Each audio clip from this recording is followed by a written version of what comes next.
تیرے اس علم کا واسطہ جو ہر چیز پر محیط ہے، تیرا علم وہ علم ہے تو میرا سابقہ بھی جانتا ہے، میرا مستقبل بھی جانتا ہے۔ میرے اللہ تیرا علم وہ علم ہے، میرے موجودہ حالات سے بھی واقف۔ کریم اللہ تو وہ عالم ہے جو میرے ظاہر کو بھی جانتا ہے، میرے باطن کو بھی جانتا ہے، میرے ان گناہوں کو بھی جانتا ہے جو میں نے غلطی سے کیے، ان غلطیوں کو بھی جانتا ہے جو میں نے جان بوجھ کر کی۔ میرے اللہ میرے ان اعمال کو بھی جانتا ہے جو میں نے تیرے خوف اور تیرے شوق سے ادا کیے، لیکن میرے اللہ میرے ان اعمال سے بھی واقف ہے جو میں نے لوگوں کو دکھانے کے لیے کیے، لیکن بار علاج شب جمعہ تیرے حضور خلوص دل کے ساتھ آیا ہوں، مولا علی کی دعا کو ہاتھ میں تھامے توبہ کا ارادہ کیے، کیونکہ تیرے علم میں ہے میرے دامن میں گناہوں کے سوا کچھ نہیں۔ میرے اللہ تو جانتا ہے میرے دامن میں سستیوں کے علاوہ کچھ بھی نہیں، لیکن میرے اللہ شب جمعہ تیرا گناہگار بندہ جھولی پھیلا کے سوال کرتا ہے، میرے اللہ مجھے تقوی علی سے تھوڑی سی خیرات دے دے،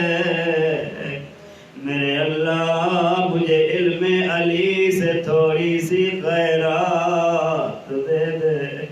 میرے اللہ مجھے علم علی سے کچھ عطا کر دے۔ وَبِنُورِ وَجْهِكَ الَّذِي أَضَاءَ لَهُ كُلُّ شَيْءٍ يَا نُورُ يَا قُدُّوسُ يَا نُورُ يَا نُورُ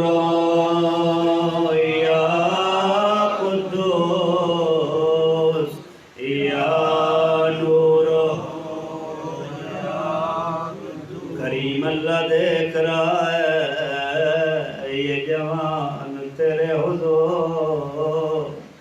ٹوٹے ہوئے دل کے ساتھ آج کی رات ان کے دامن میں فقط تیری امید ہے، میرے اللہ تجھے نور کہہ کے پکار رہے ہیں۔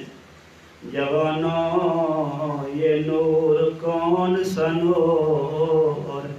شاید اس دنیا میں نور کی قدر نہ ہو، کیونکہ دنیا میں ہمارے پاس روشنی کا سامان موجود ہے، لیکن روایات پڑھ کے دیکھیں، ائمہ کی دعائیں پڑھ کے دیکھیں، 3 جگہ پر حضرت انسان کو نور کی بڑی ضرورت ہے۔ پہلا مقام جب بندہ قبر کی دیواروں میں اتار دیا جاتا ہے، وہ مقام جب اوپر سے اینٹیں لگا دی جاتی ہیں، اب دنیا کا سورج نہ روشنی پہنچا سکتا ہے، نہ چاند روشنی پہنچا سکتا ہے، اس اندھیری قبر میں یہ دعائے کمیل نور بن کر آئے گی، تب انسان یہ جان لے گا یہ دعائے کمیل کتنی عظمت والی دعا ہے۔ یہ یا نور و یا قدوس کے جملات کتنے عظمت والے جملات۔ میرے اللہ ہمیں یقین ہے تیری رحمت وسیع ہے، ہم تجھے پکارتے ہیں، تو ہماری قبر کو روشن کرے گا۔ یا نور یا قدوس یا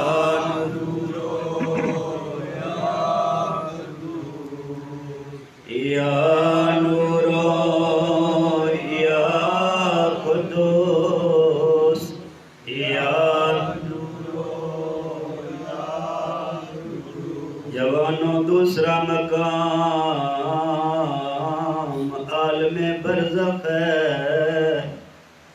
جہاں انسان کو نور کی ضرورت ہے، وہاں نہ تو دنیا کے چراغ نہ دنیا کے سورج ہیں۔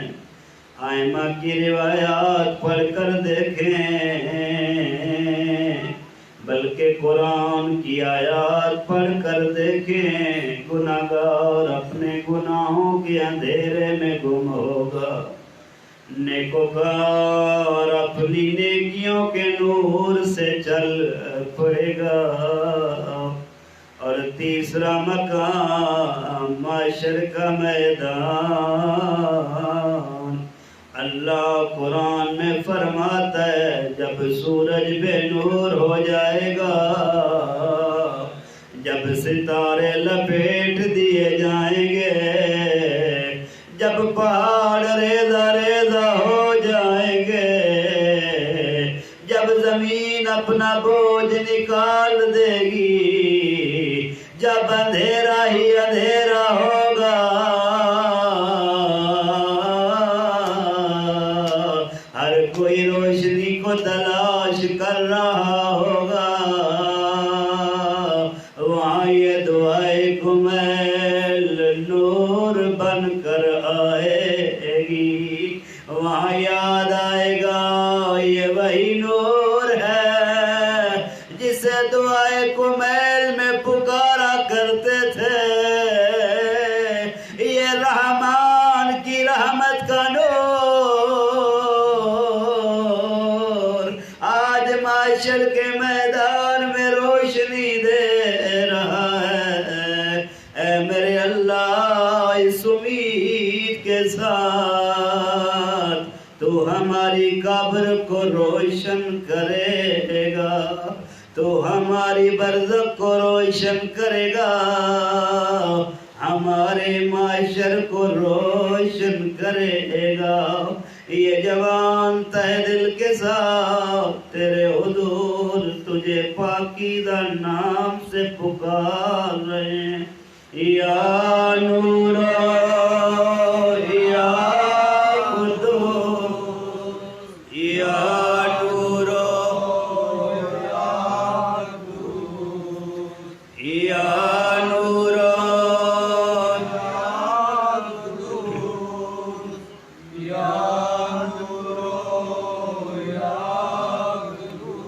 یا اول الاولین و یا آخر الاخرین۔ عزیز و عظمت خدا بیان کرنے کے بعد، دل نرم کرنے کے بعد، خدا کے حضور اپنی ناتوانی کا اقرار کرنے کے بعد، خدا کی بزرگی کو تسلیم کرنے کے بعد، اب بندے کا وہ مقام آیا ہے جہاں بندہ اپنی ذلت کی گواہی دے رہا ہے۔ جوان اقرار کر رہا ہے میرے اللہ تو کریم تھا لیکن لیکن میں کتنا بدبخت تھا. تو رحمان و رحیم تھا لیکن میں کتنا غافل تھا. تو نعمتوں پہ نعمت دینے والا تھا میں کتنا ناشکرا تھا. لیکن جب انسان متوجہ ہو جائے، جب جوان سمجھ جائے میں نے خدا کے حضور سستی کی ہے، تو مولا فرماتے ہیں جوان اس مقام پہ اس طرح معافی مانگنا. اللہم اغفر لی الذنوب التي تحت كل لسان. اللہم اغفر لی الذنوب التي